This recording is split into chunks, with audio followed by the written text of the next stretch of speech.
que a maternidade nos engatilha, isso a gente já sabe. E a gente costuma atribuir às pressões sociais e ao cansaço, o que é verdade, mas é só a pontinha da iceberg.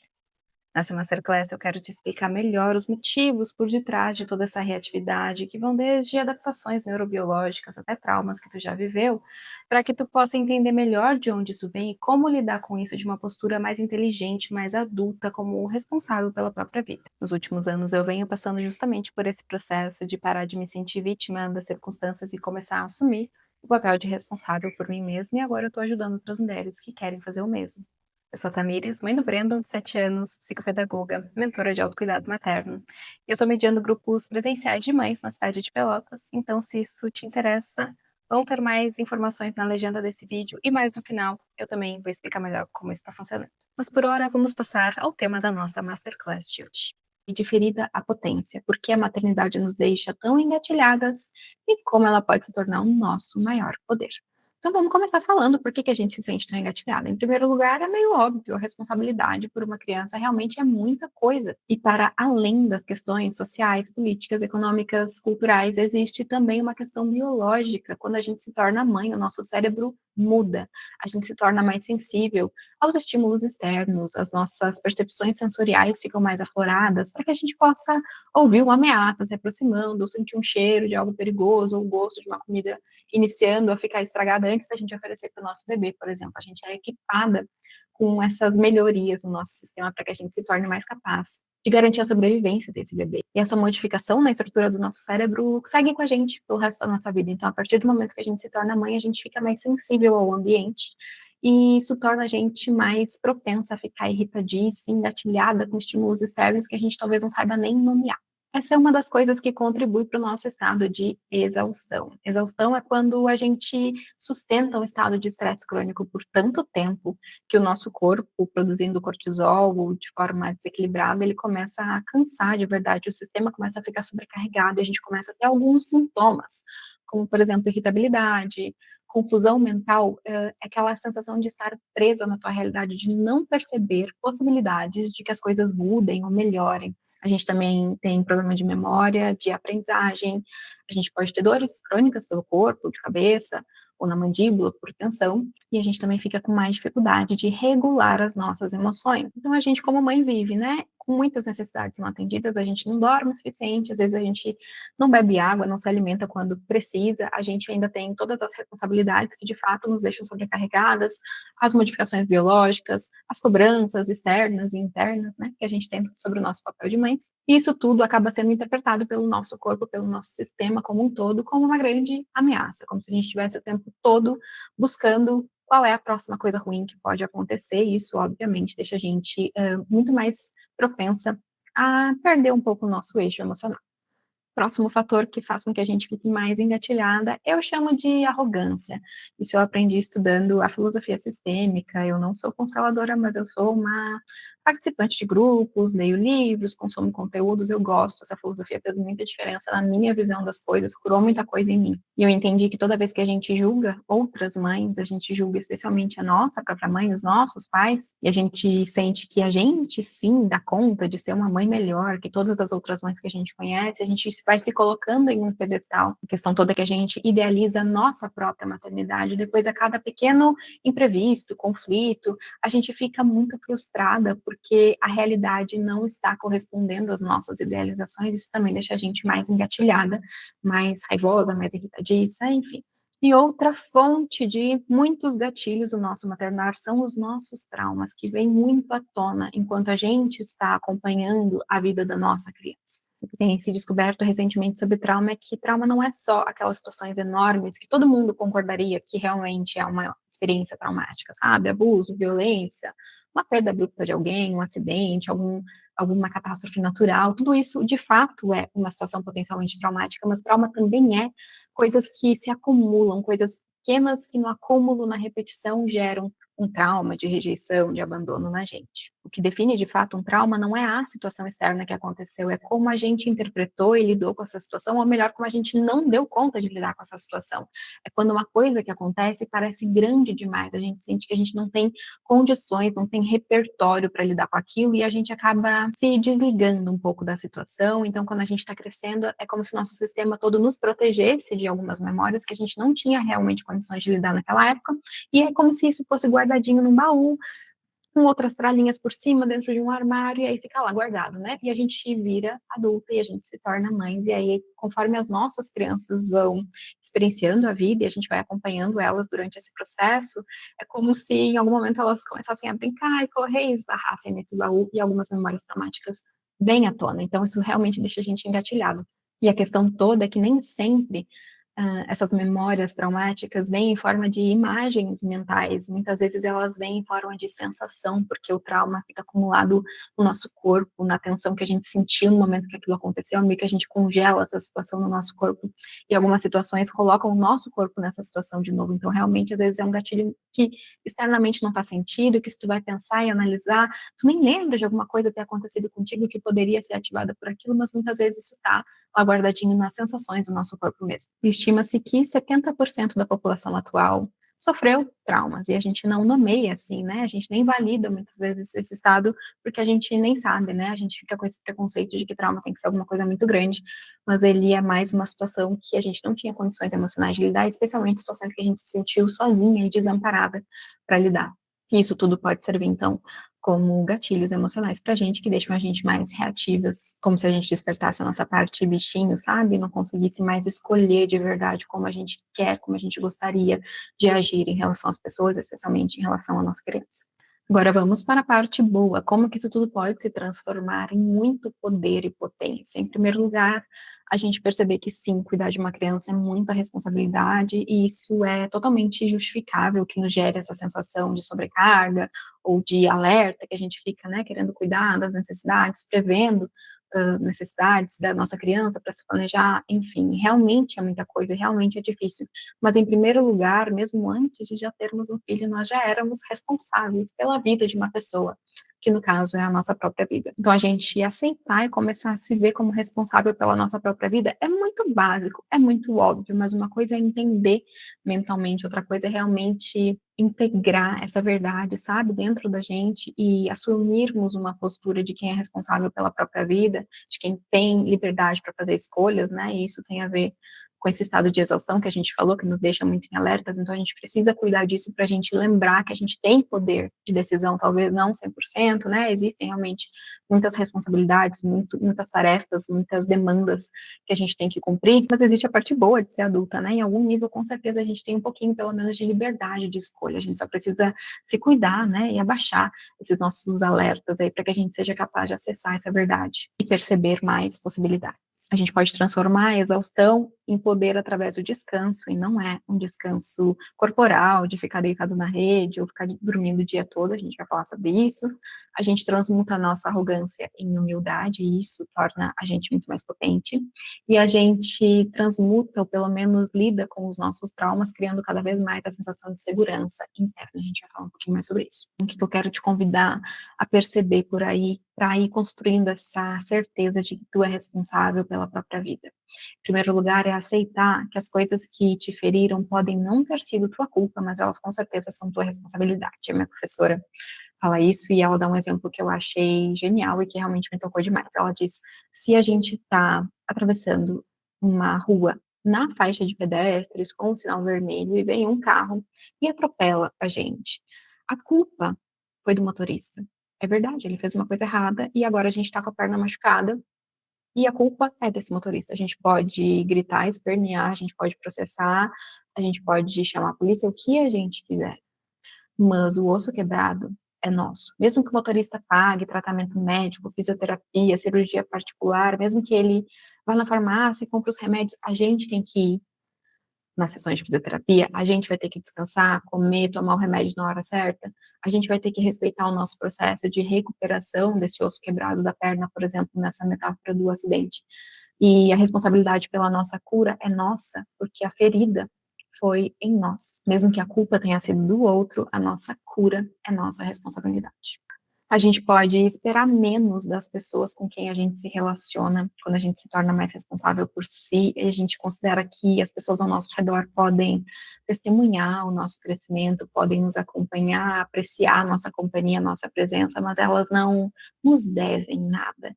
Então, a gente pode ter relações de troca equilibrada, obviamente, mas se uma pessoa está dando muito pouco para a gente, ao invés da gente ficar dando cada vez mais e cobrar e esperar que ela nos dê na mesma medida, a gente pode ir dando menos numa relação que talvez não nos compense da forma como a gente acha que seria justo, sabe? Isso tira alguns pesos das relações. Outra coisa importante é a gente lembrar que a gente já é responsável por nós mesmos, a gente já é responsável pelo nosso filho ou filha, ou filhos, e então a gente não precisa se responsabilizar por outros adultos funcionais, a gente precisa tirar um pouco de peso de tarefa do nosso cotidiano que outras pessoas poderiam fazer por elas mesmas, sabe? A gente tem, às vezes, um pai ou um parente que realmente precisa de ajuda, que realmente não está funcional, aí é uma questão, mas, sabe, o marido, o irmão, até os nossos próprios pais, que estão lúcidos, conscientes, ativos, a gente pega muita responsabilidade que não é nossa e depois a gente reclama que está sobrecarregada, que está sem tempo pra gente. Então a gente precisa ir liberando, sabe, essas responsabilidades que não são nossas e devolver para as pessoas a quem elas realmente competem. Ser responsável por si também é fazer escolhas que honrem os teus desejos e necessidades, sempre que possível. Não vai ser possível sempre, a gente não vai dizer sempre sim para nós mesmos e não para o outro, mas a gente também precisa parar de dizer sempre não para a gente e sim para o outro, né? E esse outro é o filho, mas esse outro também é os companheiros, os relacionamentos afetivos, as amizades, os familiares, o trabalho, a casa. A gente sempre diz sim para as demandas das outras pessoas ou dos outros papéis que a gente tem, e a gente acaba dizendo muitos nãos para nós. Então, a gente começar a negociar e ver onde é possível a gente cuidar melhor da gente e honrar os nossos desejos, as nossas escolhas, né? E fazer cada vez mais escolhas que honrem isso, é parte de ser responsável por si mesmo. E isso significa parar de se deixar por último. A gente sempre, né, come depois que todo mundo comeu, toma banho depois que já limpou a casa, já deu banho no filho, e a gente sempre se deixa por último e muitas vezes não dá tempo, né? Até numa situação bem prática mesmo, a gente vai sair de casa, a gente primeiro arruma a mochila da criança, a gente primeiro arruma a criança, a gente primeiro lava a louça, e quando vê, vai dar tempo, não vai dar tempo, então a gente se arruma, prende o cabelo, vai sem banho mesmo. Às vezes a criança está perfeitamente cheirosa, arrumada, a gente vai, às vezes, toda bagunçada, se sentindo mal para os lugares porque a gente não se organizou e não se priorizou. Então, eu quero muito ajudar vocês aí mudando essa mentalidade aos poucos e se permitindo se colocar em primeiro lugar em algumas situações, né? A gente não quer virar egoísta ou negligente, mas a gente quer aprender a respeitar a gente também, não só cuidar sempre para respeitar os outros. Que seria esse descanso, que seria a nossa cura para exaustão? É fazer menos no mundo externo, sim, é focar mais no essencial. O essencial já é muito desse exemplo, né, da casa. O que é essencial? Nossa, é essencial, realmente.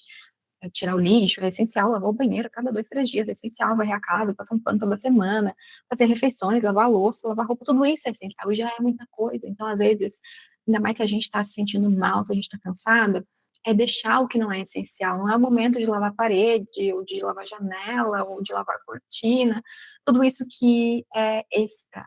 Não é o momento da gente fazer quando a gente está se sentindo vulnerável, e é importante dizer isso, parece óbvio, mas a gente está exausta. Uma coisa que eu entendi é que nosso cérebro toma más decisões, a gente sobrecarrega cada vez mais, a gente não percebe que a solução para a sobrecarga é fazer menos, a gente acredita que a gente tem alguma coisa a mais que a gente tem que fazer para ficar melhor. Então, observar as tuas tarefas, as tuas responsabilidades, os teus papéis e entender o que que dá para tirar da lista é a primeira etapa do nosso descanso que a gente precisa realmente implementar na nossa vida para a gente conseguir sair desse estado de exaustão. Se cobrar menos no mundo interno é também uma grande parte desse processo. Isso é um ganho que eu tive. Eu ainda me cobro, eu ainda sou perfeccionista, mas isso diminuiu muito, essa voz crítica interna foi diminuindo o volume dela com os meus processos terapêuticos nos últimos anos, e esse foi um ganho enorme. Eu quero ajudar e dividir ferramentas, né, e mentalidades que eu fui entendendo e aplicando na minha vida aos pouquinhos com as mulheres desses grupos para ajudá-las a caminhar nesse processo também.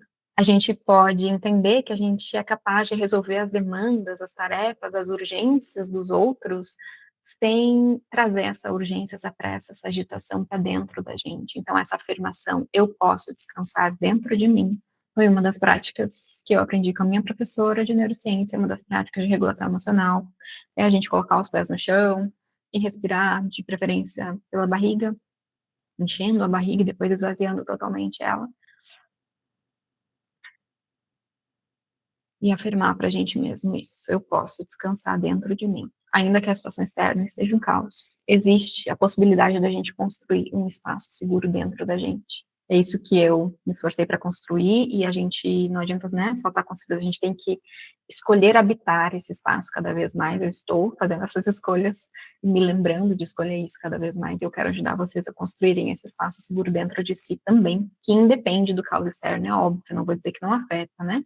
A criança berrando e uma coisa quebrando e um vendaval na rua, é óbvio que isso tudo deixa a gente mais alerta, mas a gente pode se esforçar para ir construindo essa segurança no nosso mundo interior e descansar dentro da gente, ainda que a situação externa nos peça proatividade ou nos peça realmente ação, e às vezes até eficiência e agilidade de fato, mas sem precisar de pressa interna, sabe? E como que a gente cuida do nosso descanso? A gente planeja pausas, a gente planeja experiências prazerosas, momentos de descanso, né? Encontrar amigos, fazer passeios, ter momentos ao ar livre. E o mais importante é parar de ver esses momentos de descanso, de lazer, de prazer como uma recompensa que a gente vai se dar depois de um processo de trabalho muito intenso, depois de um dia em que a gente conseguiu fazer muita coisa.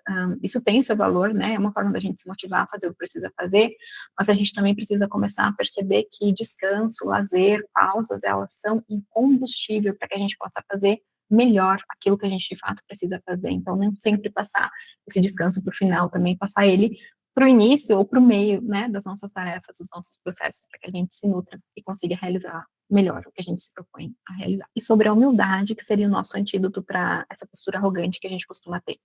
A gente precisa começar a se ver como uma pessoa comum, aceitar a nossa humanidade. Foi esse o grande ganho da constelação familiar, dessa filosofia sistêmica para mim, é entender que eu não sou nenhum alecrim dourado, sabe? A gente é especial, obviamente, para nossa família, a gente é especial para as pessoas que nos cercam, a gente tem muito valor, mas assim como todo mundo, a gente tem os nossos desafios, assim como todo mundo, e nunca são os mesmos, mas essa é a vida, cada um tem a sua singularidade e a gente não é melhor que ninguém, a gente também não é pior, mas a gente parar de se ver como essa salvadora, como essa pessoa lá nesse pedestal que é capaz de ser uma mãe incrível e uma pessoa assim assado, e a gente é capaz de dar o exemplo para os outros, então a gente descer desse pedestal, sabe, aceitar ser só uma mãe comum, né, com defeitos. Isso passa por parar de querer provar qualquer coisa a alguém, a gente não faz mais porque a gente quer mostrar ou porque a gente quer fazer exatamente o que fizeram com a gente ou exatamente o oposto do que fizeram com a gente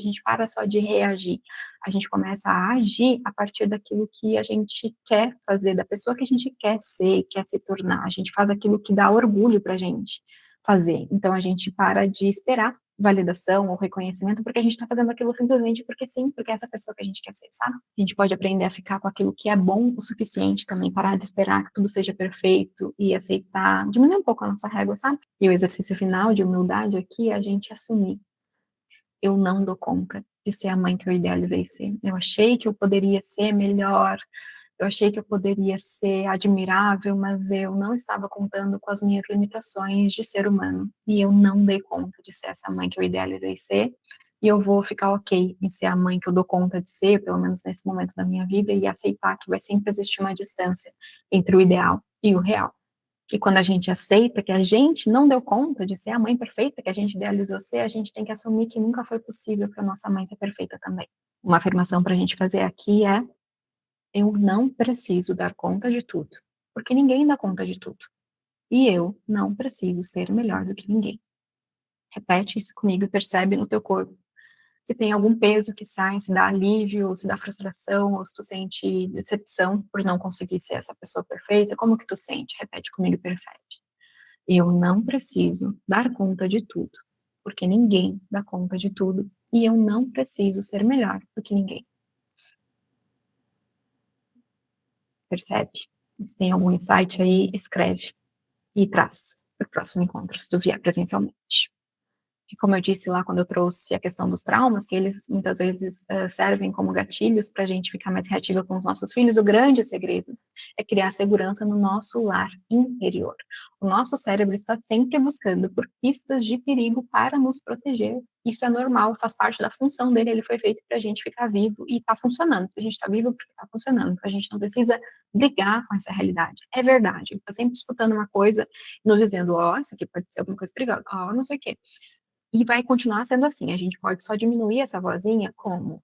Buscando ativamente por pistas de segurança, buscando ativamente por informações e percepções que digam para o nosso sistema nervoso que a gente já está segura, que está tudo bem, que não tem um urso, um leão ou sei lá o que logo ali atrás da porta para nos devorar, sabe? E é aqui que entram as práticas de regulação emocional. Então vamos fazer, como agora, eu vou fazer uma que me veio aqui que eu gosto de fazer, eu não sou instrutora de EFT. EFT é uma sigla para Emotional Freedom Techniques, que é uma técnica de libertação emocional, que consiste em a gente aceitar o estado emocional que a gente está vivendo agora e a gente pressionar, dar alguns tapinhas em alguns pontos que são meridianos de energia, que são utilizados na acupuntura, e a gente dá pequenos toquezinhos para que a gente consiga liberar e essa emoção consiga fluir através do nosso corpo, porque esse é o grande segredo das emoções, elas não vão a lugar nenhum se a gente não se permite sentir. Elas são informações, elas precisam ser vistas e sentidas para então serem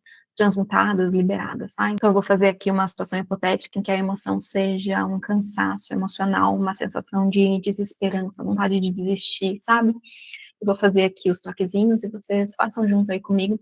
Se quiserem, podem mudar um pouquinho enquanto repetem para si mesmas mentalmente as afirmações, de acordo com o que vocês estiverem sentindo agora. Mas para aprenderem a técnica, eu sei ela apenas como usuária, tá? Como eu disse, eu não sou instrutora, mas ela me ajuda muito, e independente do fator energético, se ela tem origem na medicina chinesa, eu acho que o simples fato da gente aceitar e nomear o que a gente está sentindo e ficar presente com isso, independente do resto, sabe, de tocar ou não os pontos, isso por si só já é curativo, tá? Então vamos lá. Eu vou começar apertando esse pontinho aqui que chama do karatê. A gente vai pressionar e dizer pra gente mesma: mesmo que eu me sinta cansada e sem energia, eu me amo e me aceito profunda e completamente. Essa frase a gente repete 3 vezes, então mais 2. Mesmo que eu me sinta exausta, cansada e sem energia, eu me amo e me aceito profunda e completamente. Mesmo me sentindo exausta, cansada, desmotivada, eu me amo e me aceito profunda e completamente. Aí a gente vai pressionando outros pontos e falando como a gente está se sentindo a níveis de pensamento ou de sensações no corpo, tá? Então, eu me sinto exausta, eu sinto que eu já atingi o meu limite, que eu não tenho energia mais hoje para fazer as coisas que eu tenho que fazer, mas as demandas não param de surgir e eu fico irritada e frustrada cada vez que uma nova demanda se apresenta. É verdade que eu gostaria de parar e não fazer mais nada por hoje. Dormir, descansar, ver TV, conversar com uma amiga e ter uma folga do papel de mãe ou dos outros papéis que eu estou cumprindo nesse momento, que estão me deixando exausta. E a verdade é que quando eu sinto essa vontade de jogar tudo para o alto e não fazer mais nada, eu me sinto, na verdade, culpada por estar me sentindo assim, porque eu acho que eu estou sendo ingrata. Porque muita gente gostaria de estar no meu lugar, e muita gente gostaria de ter um filho, e eu já sonhei muito de ter um filho, e agora que eu tenho, eu fico assim. Isso faz eu me sentir mal comigo mesmo. Agora aqui embaixo tá assim. E essas emoções se empilham dentro de mim, o cansaço vira tristeza, que vira frustração, que vira culpa. E eu não tô sabendo lidar com isso, é coisa demais para mim. E eu me sinto sobrecarregada, com cansaço mental, inclusive. Não sei nem como pensar sobre isso, ou como começar a solucionar essa situação. Eu tô me sentindo mal. E aí a gente respira e percebe se essa emoção diminuiu, reduziu, se permaneceu igual dentro da gente depois dessa rodada. Quando a gente estiver fazendo isso presencialmente, a gente pode fazer mais algumas rodadas, eu posso personalizar para as emoções que estiverem aflorando nesse momento, tá? Vamos seguir? Então, se a gente entendeu que o grande segredo para que o nosso sistema nervoso fique mais equilibrado, que a gente se sinta melhor, que a gente diminua esse estado de alerta que faz a gente se sentir tão mal e que gera tantos problemas corporais de saúde, inclusive, a solução é a gente criar esse estado interno de segurança, né? Criar uma paz no nosso lar interior. Então, a missão da nossa semana é preservar a nossa paz o máximo possível. Isso significa não entrar em conflitos desnecessários, priorizar as suas necessidades sempre que possível, não ficar segurando o xixi, não ficar com fome, não ficar com frio ou com calor, esperando que outra necessidade de outra pessoa seja atendida primeiro, ou que pelo menos junto com a nossa, enfim, atender as nossas necessidades, isso é básico, pode ser emocional, pode ser de descanso, pode, mas às vezes é o básico mesmo, sabe, necessidades fisiológicas, inclusive a gente sempre se deixa para depois. Então a gente vai cuidar disso essa semana. A gente vai cuidar para não consumir notícias ou engajar em fofocas a respeito de coisas que fogem do nosso controle. Obviamente, cada um tem a sua profissão, a sua necessidade de consumir ou não esse tipo de conteúdo, mas a minha professora de neurociência, inclusive, dá esse conselho, e para mim foi uma coisa que eu mudei nos últimos anos e que melhorou muito minha saúde mental até hoje. Se eu acesso alguma notícia muito pesada, o meu corpo, eu realmente fico drenada, sabe? Eu realmente fico muito mal, eu sou muito afetada, então cada um tem que saber, né? Se realmente é muito sensível ou se consegue manter um distanciamento, mas eu acho que ficar consumindo, ficar com jornal, deixa a gente sempre mais com medo, sabe? Em alerta mesmo, de que tem muita violência, muito perigo no mundo, que é verdade, a gente tem que saber que se existe, fazer o que nos cabe para nos proteger, mas não precisa ficar alimentando, nutrindo esse estado de medo dentro da gente mais do que ele já existe, sabe? A gente pode programar alarmes no nosso celular 2 vezes por dia, em horários que a gente sabe que a gente costuma ficar mais reativa, então talvez logo antes de fazer o almoço, se tu começa a fazer o almoço às 11 da manhã, se tu fica em casa, né, como eu. Então, se antes de fazer o almoço eu colocar esse alarmezinho e respirar por 1 minutinho, fazer alguma técnica de respiração, eu sei que talvez eu fique um pouco menos exausta, menos reativa quando eu terminar essa função do almoço, de arrumar a criança para a escola, que eu sempre estou estressada. Então, a gente começa a tentar trabalhar na prevenção. Um bloquinho de respiração consciente de manhã, um bloquinho de respiração consciente à tarde, pode ser antes de buscar a criança na escola, por exemplo. E para lembrar de fazer isso, a gente coloca esses alarmes no celular, porque se a gente seguir no automático, a gente não vai fazer. É uma mudança de hábito, ela não acontece simplesmente porque a gente acredita que ela é boa pra gente, sabe? A gente está tão acostumado a agir do jeito que a gente sempre agiu, que se a gente quiser mudar alguma atitude nossa, algum comportamento, a gente precisa criar estratégias que façam a gente se lembrar de quem a gente quer ser, das coisas que a gente quer cultivar dentro da gente e insistir nisso, né? Há tempo suficiente para que isso se torne um novo hábito. E o nosso principal exercício da semana é, então, agendar um compromisso de 20 minutos contigo mesma e levar tão a sério quanto tu levaria se fosse um compromisso com outra pessoa. Imagina que uma amiga de outra cidade, que tem uma rotina super corrida, marcou contigo, amiga, quarta-feira, às 4 da tarde, vamos fazer uma chamada, eu tô precisando te contar uma novidade.